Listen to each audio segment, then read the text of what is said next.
I'm called Godfrey Senyonjo, and I'm having a one-on-one with Mr. Strategy to discuss about some of the common mistakes leaders usually make during strategic planning. Mr. Strategy, given your experience working with very many entrepreneurs, organizations, what are some of the common mistakes leaders make and how can they avoid them so that they win? Thank you very much, Godfrey. Before I tell you the mistakes leaders make, let me tell you what is strategy and what strategy is not. Strategy is about making choices of how you will win with your customers and key stakeholders against the competition. So every day, the competition is looking at your bread. They want to take all of it. So this bread represents the customers who bring the money for the services you sell or the products you sell. So now, when leaders fail to make appropriate choices, then they have failed at strategic planning. And we have seen when you get a copy of a strategic plan, which somebody calls a strategic plan, you look at it, you find that it is actually an abstract paper. It has nothing to do with the choices which have been made to win. So what causes this kind of lack of clarity of the choices to win? I find that there are three reasons. And I can begin with reason number one, or mistake one leaders make is the analysis paralysis. So I'm sure you are asking, what is analysis paralysis? So you see, the challenge which you have seen with many leaders is they have that thing of trying to create perfection, trying to take a lot of time in understanding all the possible factors which affect the business, because they think that they can exhaust all of them and they have a perfect strategy. In reality, there is nothing like a perfect strategy.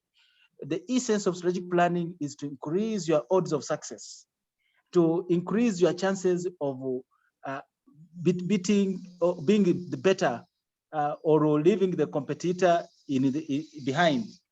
So now this means that you will make choices which will just increase your odds of success, not guarantee your success. And so once you have that kind of mindset, the approach changes.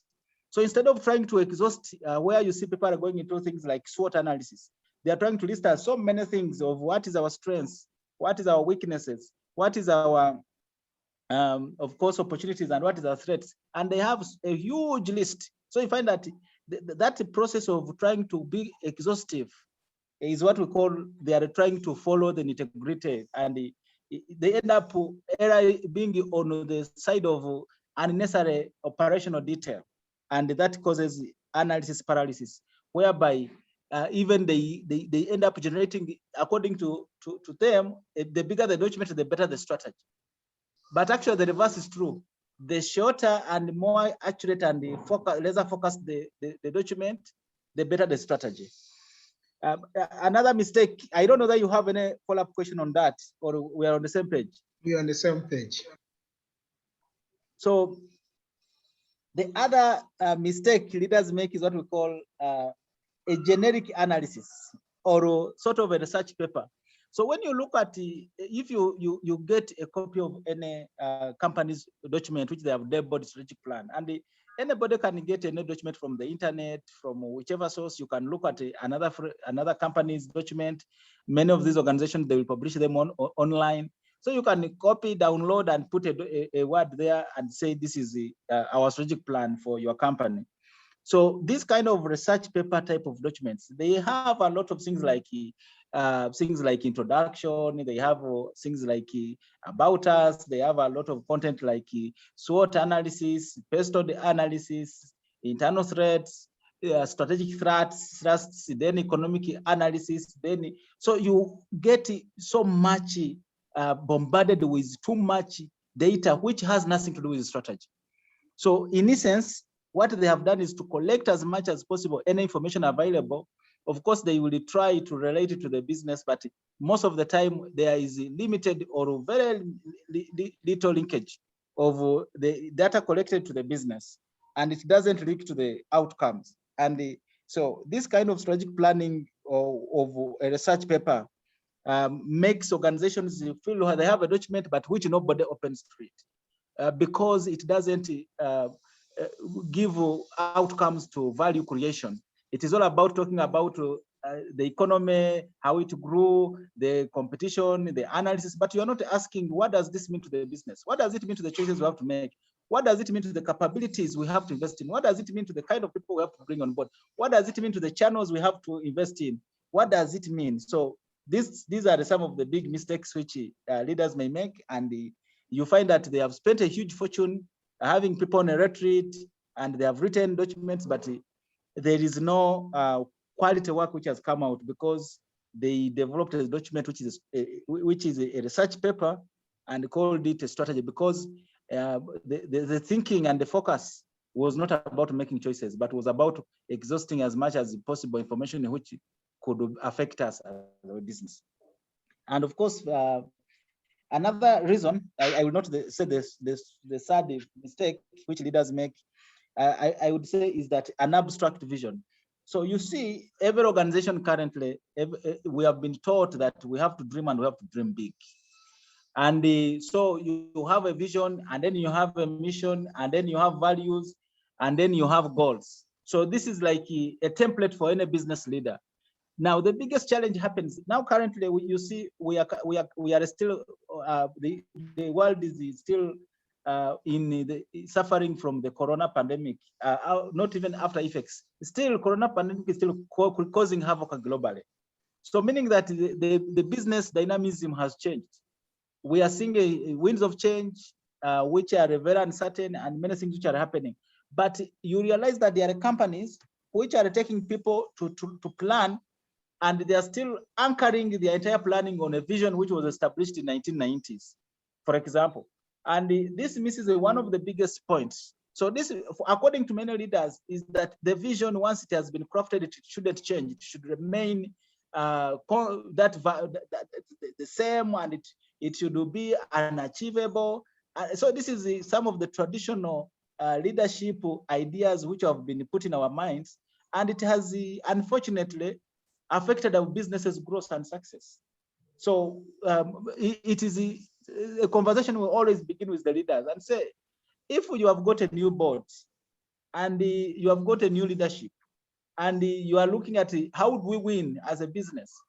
So do you also continue staying the course and say, okay, our vision must remain true? Or you can say, let us craft our vision based on the information we have, because the vision should change depending on the information and what is happening in the environment at that point in time. For example, when the founders were making a vision for, say, a financial institution in 1990 or 2000, they had limited exposure, they had limited travels, they had limited understanding, they had read a few books, and also the wind of change were still not as dynamic as now. But now, leaders, it is 2021. We have seen the power of a given pandemic, how it can disrupt business. We have seen how technology is transforming businesses and making what we call billion-dollar companies.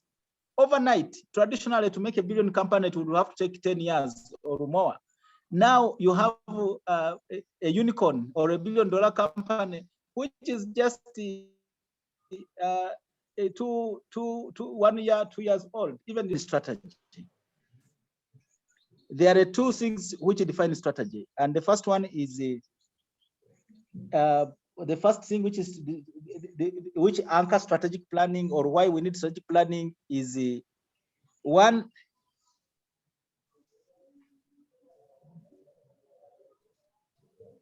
Are you there, Godfrey? Yes, I'm there.